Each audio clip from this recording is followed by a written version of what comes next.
por mais que a gente conviva com a espiritualidade, de vez em quando a gente tropeça no tapete. Sem dúvidas, maravilhosa. Por quê? Porque isso faz parte da nossa história. Olha só como não é sua culpa ou minha culpa. Faz parte do sistema que nós vivemos. Então, todo o tempo que nós ficamos dentro do ventre da nossa mãe, nós estamos vivendo a vida intrauterina. As nossas programações mentais, elas já começam lá, na vida intrauterina. Onde eu não posso comandar nada que vai entrar dentro de mim. Exatamente, você não tem controle nenhum. Então, tudo o que a mãe vive, o bebê vive como se fosse com ele. Então, se a mãe é ansiosa, já tem pré-programação de ansiedade. Se a mãe tem depressão, pré-programação de depressão. Se a mãe sofre algum tipo de abuso, alguma dor, vive abandono, você já nasce com uma pré-programação mental de baixa autoestima, de medo, de dor. Então, antes de chegar no planeta, nós já estamos sendo programados por aqueles que vieram antes de nós. E que com certeza tiveram mais dificuldade. Então, muito a gente mais. pode imaginar que essa programação, mesmo que eu não quisesse, ela já veio negativa.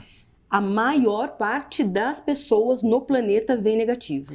Nossa, gente, a minha primeira pergunta é por que doutora Próton? Eu já vou fazer a primeira pergunta, que agora eu fiquei maluca aqui pensando. Eu tenho uma amiga que lida com um problema com o neto.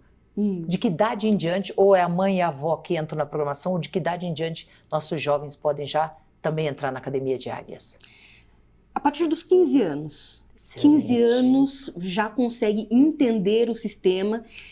O jovem que começa a programar a mente dele na riqueza, na abundância, na mentalidade, na espiritualidade, quando ele chega na nossa idade, ele já está anos-luz à frente de qualquer pessoa do planeta. Por quê? Porque nós despertamos muitas vezes tarde. Geralmente nós começamos a nos interessar por esse assunto a partir dos 30. Agora imagina um jovem com 15 anos que começa a estudar isso. Com 20 anos já é uma potência, já está anos-luz à frente de qualquer amiguinho da idade. Foi isso que, de verdade, me surgiu agora. Sim. Essa ideia, me empolgou demais. Mas se for abaixo de 15, a mãe e a avó podem fazer, porque já vai ajudar também, né? Sim, exatamente. Tá. Aí com o auxílio de um adulto é muito interessante, porque daí vai surgir bastante dúvidas, né? E o pai, a mãe, a avós vão ensinando vão sanando nessas dúvidas, e aí vai ficando claro para a criança. Fantástico, eu vou estar na Academia de Águias, adorei. Aliás, eu tenho crianças que fazem, 2 aninhos, 3 aninhos, que fazem com os pais, eles me mandam os vídeos, é muito legal.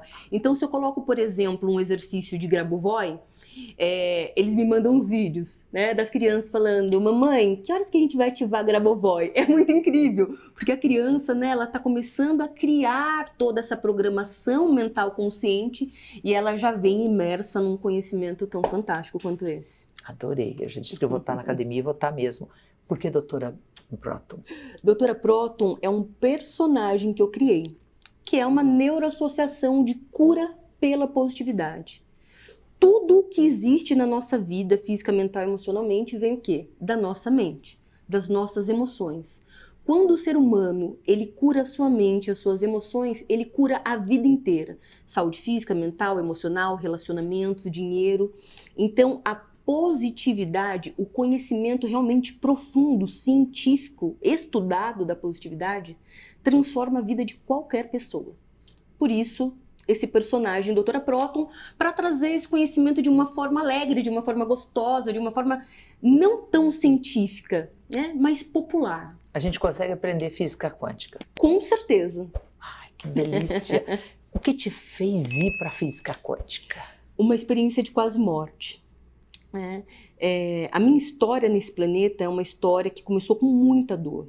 Então, quando eu nasci, o meu pai fugiu, a minha mãe me teve com 18 anos. Né? Naquela época, um escândalo muito grande, a menina, né, adolescente, mãe solteira, meus avós da congregação cristã. Então, aquilo para eles era o maior escândalo que a família poderia ter. Nada a teu favor e a favor da tua mãe. Nada a favor, a não ser a escolha dela de mesmo assim passar por tudo isso, né, e me dar a vida. É algo que eu dou muito valor. Então, quando eu nasci, a minha mãe era muito novinha, muito imatura. Então, a minha avó e meu avô pegou essa responsabilidade para eles. Depois minha mãe casou, eu continuei morando com os meus avós. Mas eu já vim com uma mediunidade muito forte. E numa família da congregação cristã. Então era muito desafiador, porque eu queria dividir com eles as minhas dores, porque eu via muito, eu via vultos, eu via demônios, eu via muita coisa, e eles falavam, isso aí é falta de Deus. Se você tivesse indo mais para a igreja com a gente, se você tivesse rezando mais. Então o que aconteceu? Eu comecei a crescer atormentada, maravilhosa. Isso. E nisso, né, acabou surgindo a patologia. Eu fui uma criança depressiva, uma criança que tentou tirar a vida, né, uma adolescente que muitas vezes tentou tirar a vida. Então, até eu atingir os 18 anos e começar a responder por mim, eu já estava muito doente. Então, quando eu comecei a estudar e ter mais liberdade, eu tive um problema renal muito grave. Eu fiquei 2 anos operando, até que chegou um momento que o médico falou, olha, se continuar como está, você tem 6 meses de vida. Tô resumindo muito, tá? Porque a gente precisaria de um programa aqui inteiro para falar isso. Rins é culpa, né? E medo. E medo. Medo, muito medo. Que sempre me acompanhou. Por quê? Porque eu me sentia sozinha no mundo. Eu falava, meu pai foi embora, a minha mãe foi embora, eu só tenho um avô e uma avó idosa. Se eles forem embora, o que vai acontecer comigo? E nós, né, na infância, acabamos nos tornando grandes inimigos. Eu e minha avó, nós nos tornamos muito inimigas. Por quê? Porque eu achava ela muito ruim, porque ela não entendia as minhas particularidades. E ela me achava muito estranha. Porque, imagina, 2 gerações exatamente. O que é isso de espírito? O que é isso de vulto? Então, era uma coisa muito... E eu não tinha entendimento nenhum. Então, como criança, eu realmente achava que eu era ruim. Eu achava que eu era alguma coisa muito ruim e por isso que coisas ruins, né, ficavam permeando ali ao meu redor. Então, eu cresci muito triste, muito depressiva, muito revoltada com Deus. Todos os dias, Suzy, eu acordava e falava, se você existe, me leve embora desse planeta. Todos os dias, por muitos anos. Então, o que aconteceu? Quando eu tinha mais ou menos 24 anos, eu tive um problema renal muito grave. Eu fiquei 2 anos operando e essa inflamação ela estava indo para o pâncreas e eu não parava de criar mais pedras. Porque era muita dor emocional, né? Muita carga guardada. E aí eu fui para a internet, eu saí da consulta médica quando ele falou que eu teria, né, 6 meses de vida se continuasse daquele jeito. E eu fui para a internet e pesquisei coisas para fazer antes de morrer. Exatamente assim. O que eu posso fazer nesses 6 meses, já que eu vou embora? Um retiro espiritual, pular de bungee jump, uma viagem de avião. E aí eu vi um coisas vídeo... que eu devo fazer antes de morrer. Eu muito jovem, o que eu posso fazer nas minhas condições financeiras nesses 6 meses de vida? E aí eu vi um vídeo na internet de quem? Do Amit Goswami. Nossa, é fantástico. Falando sobre, né? Melhor. Falando sobre como os nossos pensamentos, sentimentos e emoções criam a nossa realidade. Só que naquele momento, Suzy, foi muito incrível, porque eu não senti que eu estava aprendendo, que era uma informação que eu nunca tinha ouvido. Aquilo ressoou comigo de uma forma, mas calma aí, eu fiz isso a minha vida inteira de alguma forma. E aí foi amor à primeira vista. E aí eu mergulhei nesse conhecimento, fui estudar tudo que existia de gratuito na internet. Aí cheguei em Bob Proctor, Deepak Chopra, Hélio Couto, enfim. E aí eu comecei um processo de reprogramação mental. Em 3 meses e 2 dias eu estava curado. O meu caso foi para o Congresso de Urologia de 2014 como um caso não explicado pela ciência. Isso é mais fantástico ainda quando a ciência também está do lado para verificar. Total. Eu saí da minha carreira corporativa, eu trabalhava na área de saúde, segurança e meio ambiente e abri do zero o que hoje é conhecido como Instituto Doutora Proton. Fantástico tudo isso. A gente pode mudar a programação e sair da... Eu vou chamar de mais extrema pobreza, gente, ou miserabilidade, mas de emoção, de dinheiro, de relacionamento, aquela pessoa que tudo ao redor é muito difícil. A gente consegue reprogramar isso? Sem dúvidas. É muito simples.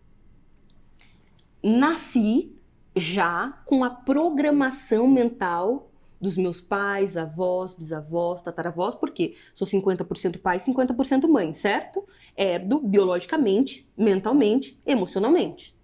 Então, você pode ver que muitos filhos repetem os padrões dos pais e estão fazendo isso há gerações. A mãe foi traída, a avó foi traída, a bisavó foi traída, né?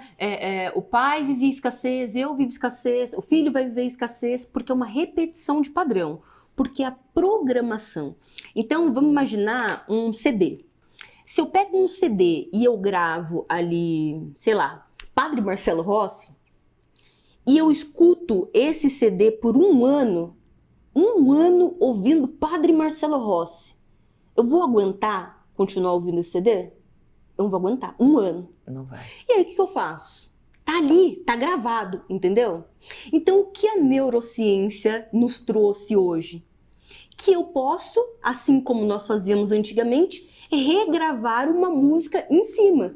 Então, o que eu quero ouvir? Não, agora eu quero ouvir Vivaldi. O que ressoa mais comigo? Vivaldi. Então, eu gravo Vivaldi em cima e o CD automaticamente deixa de tocar Padre Marcelo Rossi e passa a tocar Vivaldi. E se amanhã eu não quiser ouvir Vivaldi, quiser ouvir Metallica, eu pego esse mesmo CD e regravo em cima e automaticamente ele nunca mais vai tocar Vivaldi. Ah, claro. Eu não só reprogramo, mas como eu posso continuar reprogramando. Exatamente. Isso é tudo, gato. É fantástico, porque essa área da ciência se chama neuroplasticidade. Então, o que acontece? Toda vez que você tem acesso a uma informação, cria-se um caminho neural. Então, vamos imaginar que nós estamos numa fazenda que só tem terra. Mas aí eu penso sobre algo, cria-se uma estradinha de terra. Quanto mais eu frequento essa estradinha de terra, mais marcada ela vai ficar. Quanto mais eu invisto meu pensamento nessa estrada, mais pavimentada ela vai ficar. É isso que acontece no nosso cérebro com os pensamentos positivos e com os pensamentos negativos. Quanto mais pensamento negativo eu tenho, mais eu treino meu cérebro a pensar negativo. Quanto mais positivo, mais positivo. Então, o que acontece? Eu já nasci com essa programação dos meus pais. Do momento do meu nascimento até os meus 7 anos de idade, absolutamente tudo que é falado é programado na minha mente inconsciente. Então, tudo que você fala para uma criança até 7 anos de idade, ela tem como verdade absoluta. Agora, imagina que você cresceu ouvindo, você é burra, você é feia, você é gorda, você é magra, você é pobre, filho de pobre sempre vai ser pobre. Você programou na mente do seu filho toda a escassez. Então, o que acontece? A partir dos 7 anos que nós desenvolvemos a nossa mente consciente, que tem 10% do poder de toda, né, a nossa manifestação, toda vez que esses 10% vai pensar, ele vai buscar informação aonde? No inconsciente, nos 90%. Na estrada marcada. É por isso que, por mais que a pessoa queira sozinha, ela não consegue mudar a vida dela se ela não limpar esse lixo emocional, se ela não reprogramar, que é gravar o que ela quer viver hoje nesse CD. Senão ela vai continuar eternamente sendo traída, vai continuar eternamente, a minha avó tinha diabetes, minha mãe tem diabetes, eu tenho diabetes, meu filho, eu vou continuar co-criando e manifestando aquilo que está programado a gente dentro escuta de mim. mesmo, as pessoas às vezes falam assim, mas minha família inteira é cardíaca. Não. Ela já tá programada de que ela também vai ser cardíaca. Exatamente. Por que ela vai ser cardíaca? Porque ela tem os mesmos hábitos. Então, se ela não tiver os mesmos hábitos dos pais, ela não vai ser cardíaca. Então, por exemplo, a minha família toda tem diabetes. Eu não tenho diabetes e nunca tive diabetes. Quase tive quando eu era mais jovem, porque eu tinha os hábitos deles. Hoje, até quando eu vou almoçar com a minha família, eu levo a minha comida. Aí minha avó olha e fala assim, Deus que me livre, isso aí é comida de um humano comer? Isso aí é por isso que vive fraca desse jeito, etc. Porque a mentalidade dela é que a salada, os legumes, uma colher de arroz é uma coisa que vai fazer você passar fome. Se eu tivesse mantido a mesma programação deles, com certeza hoje eu teria diabetes. E como é que a gente faz para o universo nos ajudar?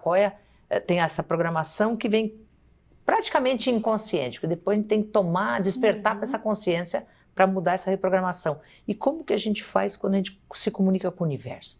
Por que é tão difícil entender não sei se nem se é a lei de atração a palavra, vou usar a lei de atração, se não for corrige, mas como é que eu faço para atrair, reprogramar e continuar atraindo coisas boas? Deusa, eu nem acho que é difícil, na verdade. Eu vou te explicar o porquê. é que tudo aquilo que a gente não conhece, a gente tende a achar que é algo de outro mundo. Então, por exemplo, se há 20 anos atrás eu sentasse aqui na sua frente e falasse, Suzy, nós vamos ter um equipamento chamado Wi-Fi, que é um pedacinho de plástico, que ele vai emitir ondas no ar, e essas ondas vão entrar em contato com os nossos equipamentos, inclusive um celular, que nós vamos falar com qualquer pessoa do mundo na palma da nossa mão sem fio. O que você falaria para mim? Impossível. Impossível. E hoje o que nós fazemos? Isso como natural. Exatamente. Então, por que é muito difícil? Porque as pessoas não têm acesso a essa informação. Mas a partir do momento que você tem acesso a essa informação, esse difícil se torna fácil. Fica por quê? normal. Vamos olhar primeiro pelo olhar da ciência. No universo, só existe um tipo de energia. Então, se eu pegar um microscópio e colocar aqui nessa mesa e trouxer todas as milhares de pessoas que estão nos assistindo agora para ver o programa através dessa lente, tudo isso aqui vai sumir e a única coisa que vai existir aqui é um mar de energia. Quantos tipos de energia tem no universo? Um só. Isso quer dizer que você e Deus é uma coisa só. As pessoas foram programadas a acreditar que Deus, universo, criador, fonte inesgotável de energia, independente do nome que a pessoa quer dar, é algo que está fora de nós. E distante. E distante. E te julgando, e te punindo, e te avaliando. E na verdade, essa fonte inesgotável de energia, ela está dentro de nós. Nós somos essa fonte inesgotável de energia. Então, se eu e o Criador somos uma coisa só, quais os poderes que eu tenho? Todos. Todos. Então, um grande exemplo, apesar de eu não ser religiosa, mas eu estudo muito a teologia e a programação do planeta é muito interessante porque nós nascemos em berço, né, do cristianismo. A história de Jesus é muito simples para a gente entender isso. Vamos lá. Lá em Salmo 82 está escrito que todos vós sois deuses e todos vós filhos do Altíssimo. Então não é a ciência que está blasfemando aqui, falando que eu e Deus somos uma coisa só. Na Bíblia também está escrito. Ok. Entendendo isso, nessa história, Deus teve um filho chamado Jesus, certo? Jesus, filho de Deus. Quais que eram os poderes de Jesus? Todos. Qualquer coisa. Inclusive, Jesus não foi lá e pegou os PhDs da época para ter como discípulo. Ele pegou os homens mais comuns e programou a mente deles para que eles se tornassem os discípulos. Entende? Então, se nós somos também filho de Deus, por que você acha que Deus daria o poder para Jesus e não para nós? Então, a primeira coisa é despertar que você não é um pedaço de carne perambulando pela terra. Você é uma centelha da criação. E quando você desperta para eu sou uma centelha, logo eu sou a criadora da minha realidade, tudo começa a mudar. Sabe que o Marlu chama isso de materializar? Ele fala, vocês podem materializar tudo o que quiserem. Qualquer coisa. Mas tem que acreditar, tem que estar preparado. Exatamente. Se você não tem fé, e eu não estou falando a fé religiosa, eu estou falando a crença. Se você não tem a certeza, você nunca vai manifestar. É impossível. Porque se nós criamos a nossa realidade, como você pode criar uma realidade que você não acredita? Uau, isso é programação mental? Isso é uma programação mental. Então, por exemplo, Maria, eu venho de uma família muito pobre. Meu avô, pedreiro, passou fome por muitos anos da minha vida. Minha avó veio do Nordeste, o pai dela se matou com veneno de rato porque perdeu tudo pro jogo. Então, quando os meus avós chegaram aqui, eles não tinham nada. Quando eles assumiram a minha criação, o meu avô era um pedreiro que sustentava a casa toda. Então, eu nunca tive acesso a nada luxuoso. Então, o que a gente tinha? Um teto e comida. É isso. Eu via os coleguinhas da rua, eu via as minhas amiguinhas com Barbies elaboradas, com bicicletas mais elaboradas, quando chegou o próprio computador, e eu queria muito aquilo. E eu pedia para os meus avós, eles falavam, isso aí é coisa de rico, isso aí não é coisa de pobre. A gente nunca vai ter isso aí. Por quê? Porque é a programação deles. Mas eu já vim com uma carga de informação diferenciada. Então eu falava mentira.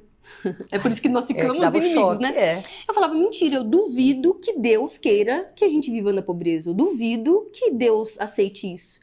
E eles achavam um absurdo. Meu Deus, isso é uma blasfêmia. É por isso que Deus está te castigando, por isso que você vê essas coisas, etc. Percebe? É um conflito gigantesco de crianças. Chega a ser até antagônico. A gente fala que Deus é o pai que te acolhe o tempo inteiro, mas esse pai é o que te sufoca a qualquer momento, o tempo inteiro quanto a qualquer momento. Exatamente. Né? A programação mental da sociedade faz isso. Os meus avós, até hoje, eles têm a crença que a pessoa abundante, a pessoa rica é o vilão e os pobres são os grandes amigos de Deus. Então, quando eu manifestei a minha primeira casa e eu levei eles para minha casa, uma casa maravilhosa, a primeira coisa que a minha avó olhou para mim e falou: filha... Você está fazendo o que errado? Ela falou: filha, toma cuidado. A melhor coisa que a gente pode fazer na vida é deitar a cabeça no travesseiro e dormir em paz.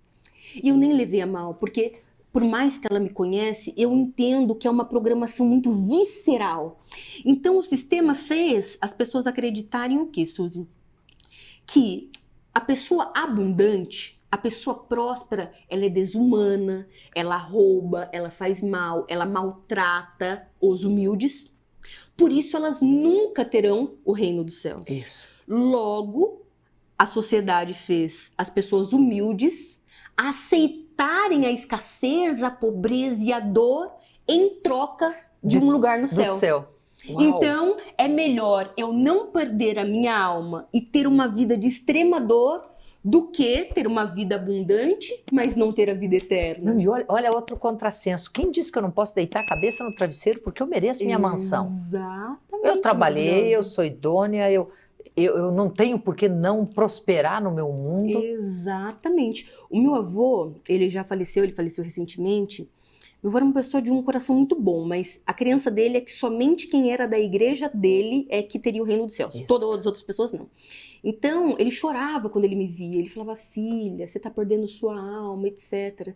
E eu não gostava de falar essas coisas para eles. Mas um dia eu peguei e falei: vô, se juntar todos os irmãos da sua igreja, centenas, eu tenho certeza que eles não ajudaram metade das pessoas que eu ajudei só esse mês. Olha isso. Eu falei: então por que Deus, né, dentro da sua crença, daria a vida eterna para vocês e não para mim que estou fazendo bem? Qual o sentido? Só porque eu não frequento um lugar semanalmente com vocês? Isso. Ele mas essa é a palavra, etc. Entende? Uhum. Suzy, é tão visceral isso. Isso é tão programado que as pessoas têm até medo. Então, por exemplo, eu coloco depoimento de alunos. Há um ano com a doutora Proton, comprei minha BMW, estou passando Réveillon na Disney, comprei uma casa de 1 milhão. As pessoas olham aquilo e elas mandam inbox assim: como isso é possível? Você não é Deus? Ai. Entende? Porque é tão visceral a pobreza que ver as pessoas prosperando parece algo, né, mágico. Sabe que eu penso também que é inconsciente, mas se você vê alguém aqui, tá bem, tá próspero, tá tudo certo, e você tá aqui, você não vai lutar para chegar aqui, você quer trazer a pessoa para esse nível da crença limitante. Exatamente. Quer ver ele na lona também, porque aí nós todos ficamos iguais. É uma frase clichê, né? Mas as pessoas não querem nunca ver as pessoas melhores que elas. As pessoas sempre querem ver as pessoas do nosso mesmo degrau. É por isso que você pode perceber lá no início da sua carreira que as pessoas que mais te ajudaram eram as pessoas estranhas. Sim. Não eram seus amigos, seus familiares, as pessoas que estavam na sua vida. Porque as pessoas que te conhecem, Suzy, elas conhecem uma versão de você que não existe mais. Então, por exemplo, uma pessoa que te conheceu há 1 ano, ela já não te conhece se ela não está na sua vida, porque você não é a mesma pessoa. Agora imagina, você é a mesma pessoa que tinha 18 anos de idade? Não é? Então a avó, a mãe, o irmão conhece uma versão sua que não existe mais. Então eles não conseguem entender como esta mulher hoje pode ter esse sucesso se a visão que eles têm programada é daquela criança ou daquela adolescente. Certo. Nossa, tudo é uma programação mental. Dando uma volta aqui na cabeça com tanta pergunta, voltando para o universo. Como é que se eu pegar essa crença limitante e falar para o universo, eu não nasci para prosperar, ele vai entender isso? Ou ele não vai colaborar em nada? Qual é o papel do universo na nossa vida? Acho que fica uma pergunta melhor. Excelente pergunta. A primeira coisa é, o universo não é uma pessoa, ou um ser, ou uma divindade, analisando bilhões de pessoas e decidindo por nós. O universo é um campo de eletromagnetismo que funciona como um espelho, que te devolve o que você é e não o que você quer.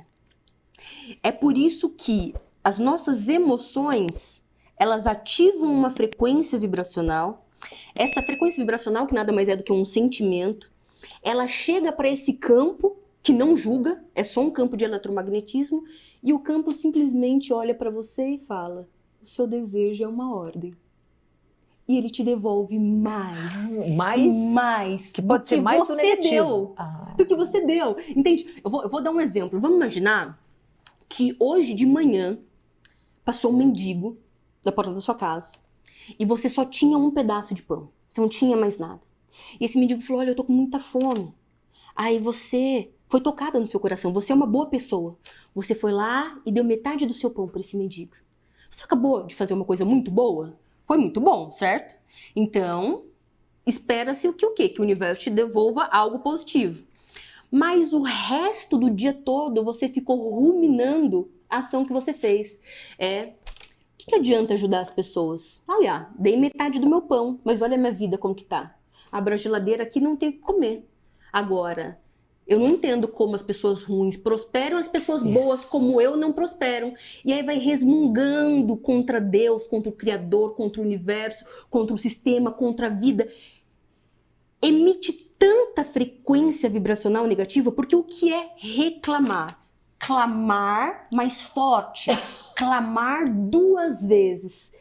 Eu emito tanto essa frequência vibracional negativa de reclamar que eu anulo totalmente aquela ação positiva que eu fiz.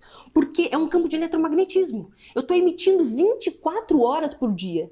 E o ser humano não pensa. Ele pensa que pensa, mas ele não pensa. Porque se ele estivesse pensando, ele não faria metade das escolhas que ele faz. Ele está muito no automático. No automático, totalmente. Quem comanda? É aí onde entra o subconsciente. Quem comanda a nossa vida é o inconsciente, porque nós fazemos tudo no automático. Então, se você não reprogramar o inconsciente, pode esquecer. Se eu entrar... Não, eu vou entrar, eu garanti para vocês, gente. Hoje ainda eu já termino a minha inscrição na Academia de Águias, mas por que estou me empolgando? Eu posso usar essa programação que está ali quando eu estou dormindo, durante a noite? Sim, você faz de 2 formas. Vamos lá. Assim como o seu cérebro foi treinado a vida toda para ser escasso, agora nós vamos treiná-lo para que ele seja abundante. Assim como você treinou todas as suas células para serem doentes, você vai treinar agora para que elas sejam saudáveis. Então, você vai receber uma reprogramação mental, no qual você vai colocar um fone de ouvido e vai apertar um play. Esse é o único trabalho que você tem. Nós fazemos todo o restante do trabalho por você. Esse som, ele vai emitir uma frequência vibracional direto para o inconsciente. Certo, vai trabalhar no inconsciente. E vai trabalhar no inconsciente durante o dia e durante a noite. Então, quem te vê, por exemplo, depois de 21 dias já é o tempo necessário para você olhar para sua vida e você falar: minha vida não tá mais igual. Tem gente que entra na mentoria 1, 2 dias, manda mensagem pra gente: tô indo para uma entrevista de emprego, fazia 1 mês que não surgia nada. Por quê? Não é mágica, tá? É ciência. Uma vez que você sai da frequência baixa e entra numa frequência alta, você entra em ressonância com tudo que é positivo. Você mudar o seu campo vibracional? Na hora, você muda o seu campo vibracional imediatamente. Isso é fantástico. Eu trabalho com frequenciamento, ensino as pessoas o que eu adoro, que eles falam: mas qual a técnica do frequenciamento? Isso, a partir do momento que você dá uma chance de entrar algo diferente no seu campo, tudo se remodela, tudo, instantaneamente. Totalmente. E nós temos inúmeras formas de fazer isso, né, maravilhosa? Por exemplo, o Ho'oponopono muda sua frequência vibracional imediatamente. Muda, né? Na hora. Então, tô mal, tô triste. Tive um problema no meu relacionamento. Bom, vou fazer um Ho'oponopono. Então, tudo é intenção, tudo é emoção. Estou com um problema no meu relacionamento e quero resolver isso agora. Então, eu tenho que sair da frequência do problema. Enquanto eu fico ruminando, ele é folgado, ele me traiu, ele é ruim, eu vou ficar criando mais dessa realidade. Agora, quando eu entro ali, naquela intenção, Divino Criador, limpa em mim tudo que está causando dor no meu relacionamento. Eu sinto muito, por favor, me perdoe.